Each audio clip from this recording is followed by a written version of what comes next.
Jal Jeevan machine అమలుపై రాష్ట్ర స్థాయి వర్క్ షాప్ను ఉప ముఖ్యమంత్రి పవన్ కళ్యాణ్ బుధవారం ఉదయం ప్రారంభించారు. ఈ సందర్భంగా పవన్ మాట్లాడుతూ జలజీవన్ మిషన్ ద్వారా ప్రతి ఇంటికి పంపు, వాటి ద్వారా నాణ్యమైన మంచినీరు అందించాలనేదే లక్ష్యమన్నారు. 2019 ఆగస్టులో ప్రారంభమైనప్పటికీ నీటిని అందించడానికే పరిమితమయ్యిందని, 2024 నాటికి మరింత బలోపేతం చేసి రోజు నీటి సరఫరా చేయాలన్నారు. 55 లీటర్లు ఒక మనిషికి ఇచ్చేలా కార్యాచరణ రూపొందించామని తెలిపారు. కూటమి ప్రభుత్వం వచ్చిన తర్వాత మోడీ కలను మరింత సాకారం చేసేలా అడుగులు వేస్తామన్నారు. ఒకటే బోర్ పాయింట్, అది అందరూ వచ్చి అక్కడి నుంచి పట్టుకునేవాళ్ళు. ఒక కళ్ళు లేని కనుగుడ్లు కూడా లేవు. పెద్ద ఆవిడ వచ్చి అడిగింది, నా దగ్గరికి వచ్చి మరాఠీకి అంటే మరాఠీ యాక్సెంట్లో ఉన్న తెలుగులో ఆవిడ అడిగింది నన్ను నీళ్ళు ఇప్పించమని. ఇంకేం అడగల.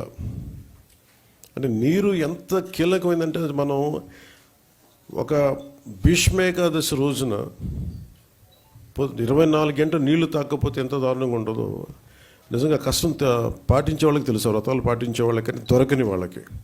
సో ఇది అనేక మంది, చాలామంది నలిగి బాధలను అర్థం చేసుకుని దానికి ఒక పరిష్కార మార్గం, చాలామంది శ్రమ ఎప్పటికప్పుడు చేసుకుంటూ వచ్చారు. నేను రివ్యూ చేసిన తర్వాత పంచాయతీరాజ్ శాఖ రివ్యూస్లో జేజేఎంది చాలా కీలకంగా అనిపించింది. చాలా ఉన్నతమైన ఆశయంతో మొదలుపెట్టింది. ఎందుకు మనం దీన్ని ముందుకు తీసుకెళ్ళలేకపోయాం అనేది చాలా లోతుగా ఒకసారి అధ్యయనం చేస్తే, అసలు 2019లో కేరళ మన కేంద్ర ప్రభుత్వం దీనిని ప్రతి రాష్ట్రాలకి మీకు ఎంతెంత అవసరాలు ఉన్నాయని, మీ నీటి అవసరాలకి ఈ సగటు పర్ క్యాపిటల్ కన్సంప్షన్ ఎంత ఉంటుంది, దానికి ఎంత కావాలి మీకు డబ్బులను అడిగితే, ఉత్తరప్రదేశ్ 1.5 లక్షన్నర కోట్లు అడిగింది, మధ్యప్రదేశ్ 83,000 కోట్లు అడిగింది, గుజరాత్ 32,000 కోట్లు అడిగింది, కేరళ 45,000 కోట్లు అడిగింది. వీటన్నిటిలో కూడా మీరు కేరళని తీసుకుంటే మనకంటే చాలా చాలా చిన్న రాష్ట్రం. మనలో 4వ భాగం ఉంటుందేమో, 3వ భాగం కానీ. అలాంటి కేరళ 45,000 కోట్లు అడిగితే, గత ప్రభుత్వం జల్ జీవన్ మిషన్కి వాళ్ళు అడిగింది 26,000 కోట్లు మాత్రం అడిగారు.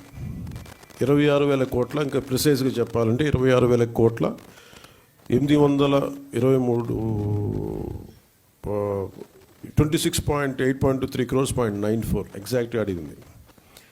కానీ వాళ్ళు మంజూరు చేసింది 4,787.10 కోట్లు.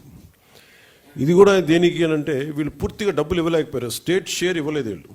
దానివల్ల మనం పూర్తిగా అవైల్ చేసుకోలేకపోయాం, సద్వినియోగం చేసుకోలేకపోయాం. దాంట్లో కూడా మీరు వెళ్ళి చూస్తే బేసిక్గా జల్ జీవన్ మిషన్ మన కేంద్ర ప్రభుత్వం, మనం సిఆర్ పాటిల్ గారి దగ్గరికి వెళ్ళి నేను మాట్లాడితే వాళ్ళందరూ అడిగిందంటే, మీ